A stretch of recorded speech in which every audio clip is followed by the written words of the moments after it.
അവിടെ നിന്ന് ഇങ്ങോട്ട് ഗോസംരക്ഷണം എന്ന പേരിൽ ഇന്ത്യയിലെമ്പാടും നിരവധി കൊലപാതകങ്ങളാണ് അരങ്ങേറിയത്.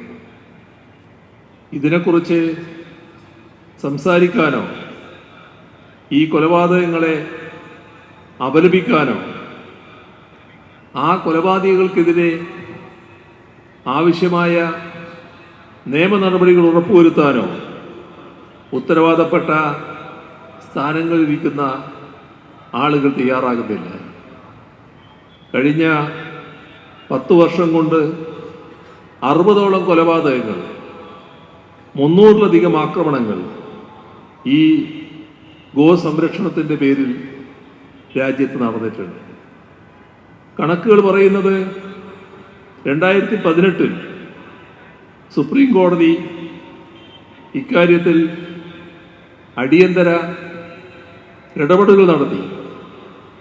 എന്നിട്ട് പോലും ഇതിനെതിരെ എന്തെങ്കിലും ചെയ്യാൻ അധികാരത്തിലിരിക്കുന്നവർ തയ്യാറായിട്ടില്ല. ഭരണഘടനാ സ്ഥാപനമാണ് സുപ്രീം കോടതി. രാജ്യത്തിൻ്റെ പരമോന്നത കോടതിയാണ്. ആ സുപ്രീം കോടതിയോട് സംഘപരിവാറിനുള്ള നിഷേധാത്മക നിലപാടാണ് ഈ സമീപനത്തിലൂടെ വ്യക്തമാക്കുന്നത്.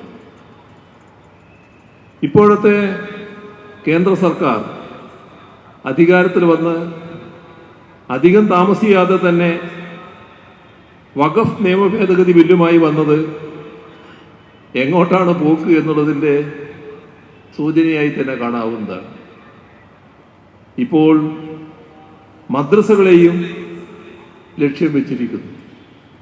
വഖഫ് സ്വത്തുകളാകെ പിടിച്ചെടുക്കാനും ന്യൂനപക്ഷ അവകാശങ്ങളെല്ലാം ഇല്ലാതാക്കാനുമുള്ള ഗൂഢതന്ത്രത്തിൻ്റെ ഭാഗമാണ് നിയമ ഭേദഗതി എന്ന് NDA ഘടകകക്ഷികൾക്ക് പോലും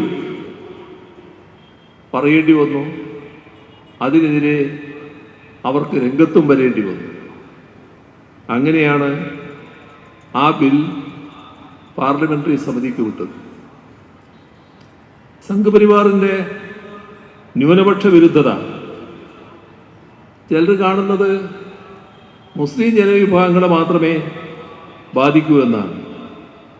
എന്നാൽ BJP ഭരിക്കുന്ന സംസ്ഥാനങ്ങളിൽ മതപരിവർത്തന നിരോധന നിയമങ്ങൾ പാസാക്കി ക്രിസ്ത്യൻ ന്യൂനപക്ഷത്തിനെതിരായ കടന്നാക്രമണം അവർ കടുപ്പിക്കുകയാണ് എന്നതാണ് വസ്തുത.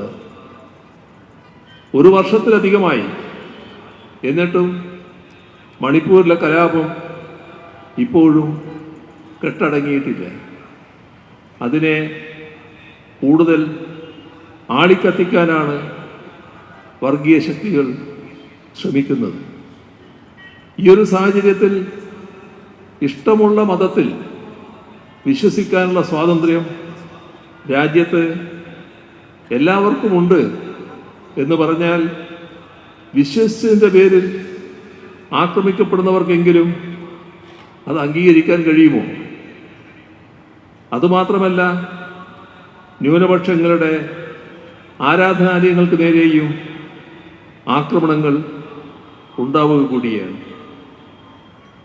ഇവിടെ വ്യാപകമായി അത്തരം നീക്കങ്ങൾ ശക്തിപ്പെടുത്തുന്ന നിലയാണ് രാജ്യത്താകെ കാണുന്നത്.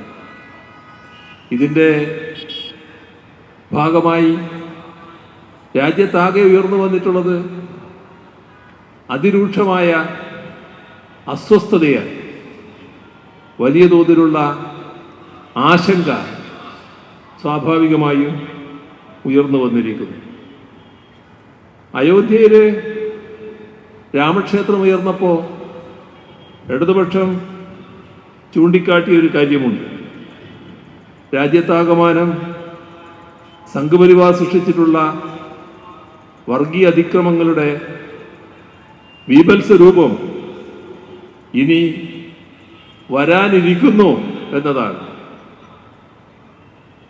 ഇവിടെ നമുക്ക് കാണാൻ കഴിയുന്നത് അതേ കാര്യമാണ്. അന്ന് സംഘപരിവാർ പറഞ്ഞ മധുരയുടെയും കാശിയുടെയും മറ്റും കാര്യം ഇടതുപക്ഷം ഓർമ്മിപ്പിച്ചിരുന്നു.